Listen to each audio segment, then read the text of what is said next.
来是高雄的凤山是发生着行车的纠纷，有一台白色轿车违规停伫巷仔底，有车驶袂过，就甲二喇叭。车主出来看看咧，马库甲车驶走，也毋过疑似有逼车行为，驾驶马上就打电话来报警咯。警方查看到行车的记录器，这个白色轿车并无明显逼车行为，也毋过有违规停车、黄线回转。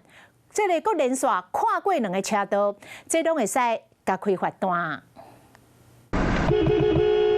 轿车想要驶出这条巷啊，也过有一台白色的进口轿车违规停车挡住去路，驾驶二喇叭甲提醒，车主听到了后行出来，也过第一时间无刹车，是我见这个驾驶煞来做出一个手势，驾驶真不满，搁二喇叭。白色轿车的车主这时才上车，准备要刹车，过程中冒二喇叭，后来慢慢驶倒退出去了。等驾驶出巷仔口，白色轿车赶紧驶去边啊，车主拍开塔门，比一个手势，驾驶随打电话报警。国爱路69。喂，你好，我刚刚有报案，那个巷口违停的车子，他现在在逼我的车。这件行车纠纷发生伫20暗时7点左右，驾驶驶车来到高雄凤山的巷仔内。好一台自用的挡条咧，实际来到现场，巷仔确实无大条。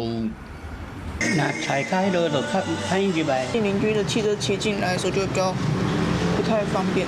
最后，驾驶甲白车车主拢离开现场，无发生进一步冲突。是讲警方看影上，白车除了可能会受到违规停车罚单以外，黄线违规摄头嘛可能会受到罚单。皆可处新台币600元以上1800元以下罚款，未有明显逼迫该车让道之危险驾车之行为。虽然警方认定白色的轿车无算逼车，也过二喇叭挖近这台轿车，伊个比一寡手势，对驾驶人来讲，确实造成未实压力。